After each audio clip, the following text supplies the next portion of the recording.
Everyone, welcome back to zero YouTube channel. This is Shivani Keswani और finally मैं आपके लिए ले आई हूँ आईबीपीएस पीओ के इंटरव्यू की प्रेपरेशन टेक्निक्स। आपके लिए ये वीडियो बहुत इंपॉर्टेंट होने वाला है। आपका आज ही मेंस कंप्लीट हुआ है और आपको बिल्कुल भी वेट नहीं करना है, डायरेक्टली अपने आप को इंटरव्यू के लिए रेडी करना है। अगर आपका एग्जाम अच्छा गया है तो भी प्रिपेयर करना है, नहीं अच्छा गया है तो भी करना है, क्योंकि आप पीओ एग्जाम्स की प्रिपरेशन कर रहे हो। तो अगर इस बार नहीं भी होता है, इन वर्स्ट केस, तो आपको नेक्स्ट तो एग्जाम कभी ना कभी दोगे। आरआरबी पीओ आ रहा है उसके आगे, तो आपकी इंटरव्यू की प्रिपरेशन अच्छी खासी होनी चाहिए और वो आपकी ओवरलैप करेगी। आरआरबी पीओ आप दोगे, LICAA का मेंस दोगे, सारी चीज़ें ओवरलैप करेंगी, तो उसके लिए आपको टेंशन बिल्कुल भी नहीं लेनी है।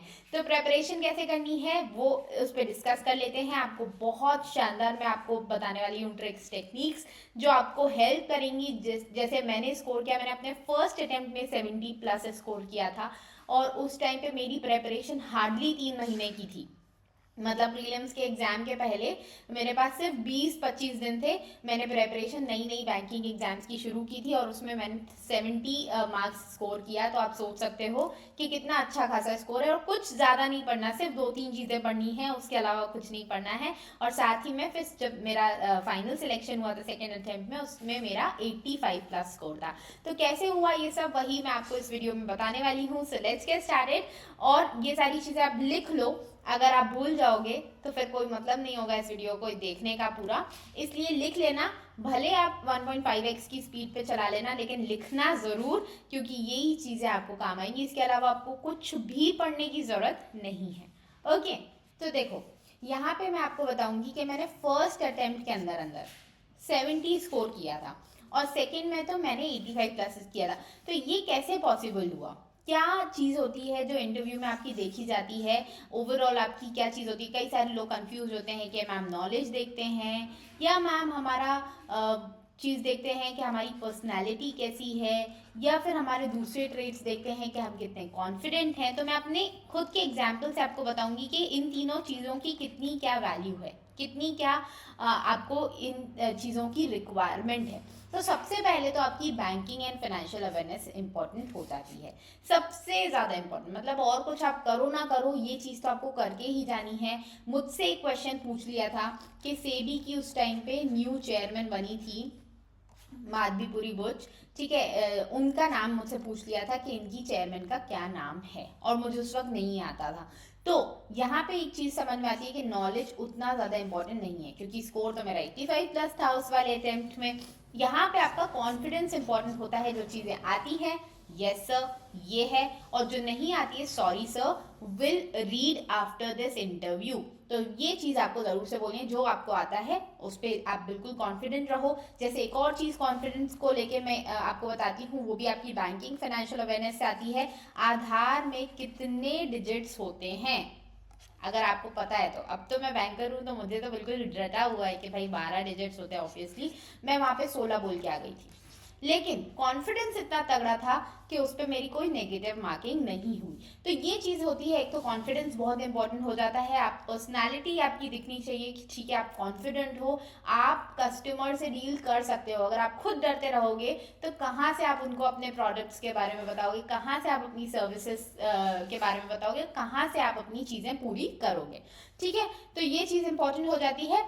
अब इसमें पढ़ना क्या क्या है, एक तो आपका स्टैटिक वाला पोर्शन आ जाता है और एक आ जाता है आपका करंट वाला पोर्शन।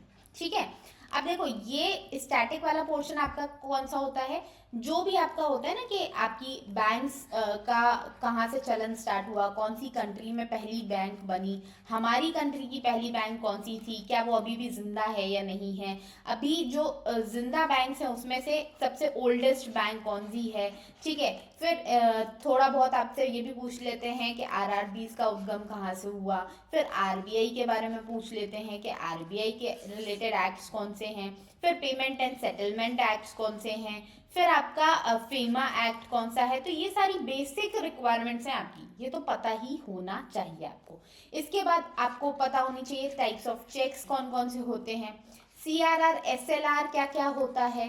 ठीक है, मॉनेटरी पॉलिसी क्या होती है। ठीक है। तो ये बहुत बेसिक चीज़ें बता रही हूँ मैं आपको, ये तो आपको तैयारी करते वक्त भी आपने पढ़ी होंगी, चीज़ें आपको क्लियर होंगी। तो ये आप कहाँ से पढ़ सकते हो, तो एक तो बहुत फ्री सोर्स अवेलेबल है YT पे, वो है आपका अनिल अग्रवाल सर। ठीक है, अनिल अग्रवाल सर का पूरा एक बना हुआ है, प्लेलिस्ट बना हुआ है इकोनॉमिक एंड फाइनेंशियल अवेयरनेस करके। उस प्लेलिस्ट को आप डेली डेली 4-5 वीडियोस देखो, 2-2 मिनट के वीडियोस हैं, 3-3 मिनट्स के, उसमें वो अच्छा खासा कवरेज देते हैं। एक सुप्रियो पांडा करके हैं, ठीक है, वो भी बहुत अच्छे से कवर करवाते हैं। उनके बस लगभग 15 वीडियोस होंगे, लंबे लंबे वीडियोस हैं, लेकिन पूरी बैंकिंग एंड फाइनेंशियल अवेयरनेस का स्टैटिक वाला पोर्शन कवर करवाया है। करंट कहाँ से करोगे, तो करंट तो आपका जहाँ से अभी तक करंट पढ़ रहे थे, अभी RRB के लिए भी पढ़ोगे, तो उसके लिए आप करंट अपना रेडी रखना। जो लेटेस्ट अपॉइंटमेंट्स है, मैंने बताया ना अपॉइंटमेंट्स मुझसे पूछ ली थी, सबसे ज़्यादा इंपॉर्टेंट है। कोई भी मॉनेटरी पॉलिसी रिलीज हुई है, उसकी क्या आपकी फाइंडिंग्स है, वो सारी चीज़ें इंपॉर्टेंट बन जाती हैं। प्लस आपको एक चीज़ सबसे ज़्यादा जो इम्पोर्टेंट हेल्प करने वाली है, वो है गाइडली का ये पर्सनलाइज इंटरव्यू बैच। ठीक है, जिसमें आपको 2 तो ऑनलाइन मॉक्स इंटरव्यूज मिल जाएंगे फुल, आप जिसमें पूरा अपना आपको रेडी करके मॉक इंटरव्यू दोगे। साथ ही साथ इसमें आपको लाइव क्लासेस मिल जाएंगी, जिसमें जो जो चीज़ें मैंने आपको बताई वो सारी कवर की जाएंगी। ठीक है, आपका स्टैटिक, बैंकिंग अवेयरनेस, सारा चीज़। ठीक है, रिकॉर्डिंग भी आपको मिल जाएगी, ताकि आप खुद को इवेल्युएट कर पाओ कि कहाँ पे मेरा कैसा रिएक्शन था, कैसा होना चाहिए था, कहाँ पे मेरे चेहरे पे डर दिख रहा था, सारी चीज़ें आपको आपने खुद के रिकॉर्डिंग्स को इवेल्युएट करके समझ सकते हो। पहला मॉक टेस्ट आपका आदित्य सर या गाइडली के एक्सपर्ट के साथ होगा। जो सेकंड मॉक होगा वो एक्स पैनल मेंबर्स जो IBPS के या SBI के रह चुके हैं उनके साथ होगा, तो वो आपको और क्लियरली बता पाएंगे कि IBPS के रियल इंटरव्यू में क्या क्या चीज़ें आपकी देखी जाती हैं। ठीक है, स्पेशल सेशंस होंगे आपके पर्सनालिटी पे रिलेटेड, कि किस तरीके से आपका वॉक होना चाहिए, टॉक होना चाहिए, हैंड मूवमेंट्स कितने होने चाहिए, ज़्यादा तो नहीं करना है, कम तो नहीं करना है, चेहरे के एक्सप्रेशंस कैसे होने चाहिए, बात करने का तरीका कैसा होना चाहिए, इंग्लिश में बोलना है, हिंदी में बोलना है, सारी चीज़ें। प्लस आपको 100+ वीडियोज़ रिकॉर्डेड मिलेंगी, किनके द्वारा, वेंकेश वर्लू सर के द्वारा, जो पहले SBI के GM रह चुके हैं, जनरल मैनेजर रह चुके हैं, और SBI के पैनल मेंबर भी रह चुके हैं। तो ये पर्सनलाइज फीडबैक आपको बहुत इंपॉर्टेंट, आपको बहुत हेल्प करेगा। लाइव क्लासेस तो आपको मिल ही रही हैं, स्पेशल रिकॉर्डेड सेशंस आपको अपने मिल रहे हैं, और आपके सेलियंट फीचर्स ये सारे हैं। तो अगर ये देखिए यहाँ पे लिखा हुआ है current affairs, banking, financial awareness का कॉम्प्रिहेंसिव कवरेज आपको मिल जाएगा। तो ये आप चीज़ अगर लेना चाहो तो ले सकते हो। 3 दिन के लिए जो आपको डिस्काउंट मिल रहा है वो मिल रहा है 6999 का बैच आपको सिर्फ 2399 में मिल रहा है। आपको मेरा कोड यूज़ करना है 0 और आपको ये मिल जाएगा। तो ये अगर आप लेते हो ना, तो आपका जो एक होता है ना कि प्रोफेशनल मॉक आप देते हो, वो आपका कवर हो जाएगा। बाकी हम यहाँ पे खुद में जो सेल्फ मॉक्स लेने हैं वो तो मैं आपको बताऊंगी ही कैसे लेने हैं आपको, बाकी वो वाला आपके लिए बहुत इंपॉर्टेंट रोल प्ले करेगा। साथ ही साथ आप चाहो तो मेरा मेंटोरशिप प्रोग्राम ज्वाइन कर सकते हो। यहाँ पे आपको बहुत अच्छी कम्युनिटी मिलेगी, जिसमें आपको मैं क्लियरली खुद से बताऊंगी, मैं आपके मॉक इंटरव्यूज़ लूँगी, मैं आपको बताऊंगी डेली बेसिस पे आपको क्या पढ़ना है। ठीक है, क्या क्या आपके लिए इंपॉर्टेंट है, टू डू लिस्ट आपको मिलेगी, क्योंकि आपके लिए इंपॉर्टेंट सिर्फ इंटरव्यू की प्रेपरेशन नहीं है, आपको साथ साथ में दूसरे एग्जाम्स को भी मैनेज करना है। हो सकता है आपके क्लर्क मेंस भी आपको मैनेज करने हों, अगर आपका क्लियर होते हैं तो यहाँ पे आपको सारी चीज़ें आपको मिलेंगी, प्रोवाइड की जाएंगी। और यहाँ पे हमारे पास बहुत सारे मेंस वाले बच्चे तो हैं ही, जिन्होंने 3-3, 6-6 महीनों के सब्सक्रिप्शंस ले रखे हैं, तो वो भी आपके साथ रहेंगे, वो भी आपके साथ तैयारी कर रहे होंगे, और आप लोग डेली बेसिस पे एक दूसरे के साथ मॉक टेस्ट ले सकते हो, मॉक इंटरव्यूज ले सकते हो। तो ये आपके लिए एक बहुत अच्छी कम्युनिटी की तरह काम आएगी आपको। आप चाहो तो इसका एक डेमो ले सकते हो। 3 डेज का डेमो आपको जस्ट फॉर 49 रुपीज़ मिलेगा, जहाँ पे आपको क्लियरिटी मिल जाएगी कि अच्छा मुझे इस मेंटोरशिप में मिलेगा क्या क्या, क्योंकि मैंने तो यहाँ पे आपको बता दिया ये सारी चीज़ें मिलेंगी, बट एक्चुअल में रियलिटी क्या क्या है वो आपको तभी मिलेगी, तभी समझ में आएगी जब आप खुद से इस को आप ज्वाइन करते हो। तो आप ज़रूर से ज्वाइन कर सकते हो, आप चेक कर सकते हो। आपको सिर्फ इस नंबर पे स्क्रीन पे भी दिख जाएगा आपको ये नंबर, इस नंबर पे आप व्हाट्सएप कर देना, आपको हम ऐड कर देंगे डेमो ग्रुप में, और आप वहाँ से डेमो लेके अपनी नई प्रिपरेशन स्टार्ट कर सकते हो। अब आ जाते हैं कि पर्सनल अवेयरनेस में क्या चीज़ें आती हैं आपके बारे में, अबाउट योर सेल्फ। आप क्या क्या चीज़ अभी तक की है, आपने स्कूलिंग कहाँ से की है, ठीक है। अगर आपने अपने होम टाउन से स्कूलिंग की है, well and good, home town के बारे में पता होना चाहिए। अगर होम टाउन से आपका कुछ इम्पोर्टेंट चीज़ है, जैसे अगर आप झारखंड के हो, झारखंड में आपका कुछ कोल से रिलेटेड, कोल माइनिंग से रिलेटेड आपका कोई बढ़िया सा होम टाउन है, तो उसके बारे में आपको थोड़ा सा और पता होना चाहिए। फिर आपने कॉलेज कहाँ से की, अगर कॉलेज का नाम किसी इम्पोर्टेंट हिस्टोरिकल पर्सनैलिटी से रिलेटेड है, जैसे मेरा देवी अहिल्या विश्वविद्यालय था, तो देवी अहिल्या जी बहुत इंपॉर्टेंट रह चुकी हैं हमारी हिस्ट्री में, उनके बारे में हमें पता होना चाहिए। तो आपका जो भी कॉलेज है, यूनिवर्सिटी है, उसके नाम के ऊपर जितनी भी हिस्ट्री है, you should know about it, ठीक है। उसके बाद आपने कॉलेज के बाद क्या क्या किया, अबाउट योर 2 to 3 years, अगर आपका जो बीच में गैप ईयर्स हैं, तो why were you what were you doing in those gap years. जैसे मैंने अपना गैप ईयर इस तरीके से कवर किया कि I was taking personal tuitions लेती थी मैं 11th-12th क्लास के बच्चों की। 2 ट्यूशंस मैंने ली थी। तो आपका भी कुछ ना कुछ होना चाहिए। आप गैप ईयर में सिर्फ पढ़ाई कर रहे हो तो वेल एंड गुड, पढ़ाई के साथ साथ आपका कुछ इंटरेस्ट होना चाहिए। क्या आपको बुक रीडिंग पसंद है, तो आपने बोला कि मैं बुक रीडिंग करता हूँ फ्री टाइम में, सॉरी और बाकी टाइम में पढ़ाई करता हूँ, पढ़ाई से ही फुर्सत नहीं मिलती भाई साहब, कोई दिक्कत नहीं है।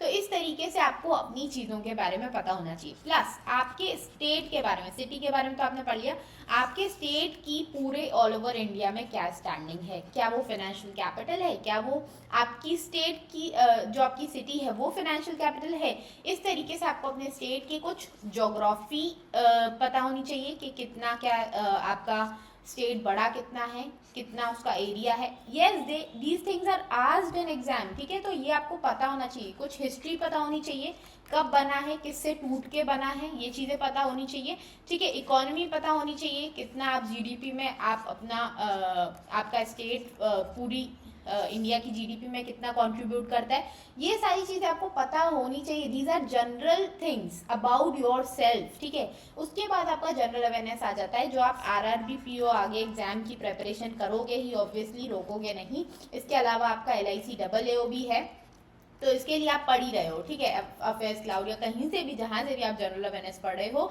फोकस ज़्यादा आपको बैंकिंग फाइनेंशियल अवेयरनेस पे रखना है, करंट आपको वहीं से पढ़नी है। उसके अलावा जो भी आपकी इंपॉर्टेंट न्यूज़ है, कुछ भी इंपॉर्टेंट है, नरेंद्र मोदी जी ने कुछ भी इंपॉर्टेंट चीज़ आपकी वो की है, ठीक है, मतलब कुछ नई चीज़ आपकी लॉन्च की है, ठीक है, फिर कोई नई स्कीम आई है बैंकिंग से रिलेटेड, तो वो भी इंपॉर्टेंट बन जाती है। तो जनरल अवेयरनेस वाला पार्ट तो आपका सिर्फ लास्ट 1 मंथ का, जब आपका एग्जाम होगा ना, उसके 1 महीने तक का आपका पूरा जनरल अवेयरनेस रेडी होना चाहिए, ठीक है। वो आपको बिल्कुल ऑन टिप्स होना चाहिए। प्लस आप इसके साथ साथ एक फाइनेंशियल न्यूज़पेपर भी पढ़ोगे, दैट बिकम्स इम्पॉर्टेंट, क्योंकि वहाँ पे पूछ सकते हैं कि आप क्या न्यूज़पेपर पढ़ते हो, न्यूज़पेपर में आप आज क्या पढ़ के आए हो। उस दिन की हेडलाइन तो सबसे ज़्यादा इंपॉर्टेंट होती हैं। तो कोई भी एक न्यूज़पेपर, फाइनेंशियल एक्सप्रेस हो गया, बैंक अपना बिजनेस स्टैंडर्ड हो गया, मिंट हो गया, लाइव मिंट, तो इसमें से कोई भी एक न्यूज़पेपर आप पढ़ोगे, ठीक है। Last but not the least, आपको खुद के साथ मॉक्स लेने हैं और फैमिली फ्रेंड्स को भी इन्वॉल्व करना है जितना आप कर पाओ, ठीक है। कुछ फ्रेंड्स होंगे जो बैंकिंग की ही तैयारी कर रहे होंगे, तो आपको HR रिलेटेड जो क्वेश्चंस होते हैं वो हो जाएंगे कवर आपके, सॉरी बैंक रिलेटेड क्वेश्चंस आपके यहाँ से कवर हो जाएंगे, अगर फ्रेंड्स भी बैंकिंग की तैयारी कर रहे हो। फैमिली आपसे कुछ और क्वेश्चंस पूछ सकती है HR रिलेटेड, ठीक है। सेल्फ के साथ कैसे लेना है, तो मिरर के सामने आपको बैठना है और खुद से क्वेश्चंस पूछने हैं, जो भी आपने उस दिन पढ़ा। आपने CRR के बारे में पढ़ा तो आपने पूछा, आपने खुद से, बहुत बेसिक क्वेश्चंस वहाँ पे पूछे जाते हैं, तो कुछ ऐसे हाईफाई नहीं सोचना आपको ये सोचना है अच्छा CRR से आप क्या समझते हैं। तो आप खुद से टॉक कर रहे हैं मिरर के सामने बैठ के कि सर CRR ये होता है, प्रेजेंटली ये है, और अभी इतना कम होने वाला है, जैसे अभी न्यू CRR आपका 3% होने वाला है, अभी 3.75% है, तो डेट क्या है, वो सारी चीज़ें आपको यहाँ पे खुद को बतानी है, क्योंकि वहाँ पे भी ऐसी टाइप के क्वेश्चंस पूछे जाते हैं। तो जो भी आप उस पर्टिकुलर डे में पढ़ो, आपने जो भी करंट अफेयर पढ़ा है, जो भी बैंकिंग अवेयरनेस पढ़ी है, वो सब खुद से पूछो मिरर के सामने बैठ के। कम से कम 2 बार ये पर डे आपको ये एक्सरसाइज करनी है। ठीक है, क्लियर है, समझ में आ गया चीज़ें। तो आई होप सारी चीज़ें क्लियर होंगी, आपको समझ में आ गई होंगी। इसी के बाद हम यहाँ पे ख़त्म करते हैं और मिलते हैं नेक्स्ट वीडियो में। तब तक के लिए टेक केयर, बाय बाय।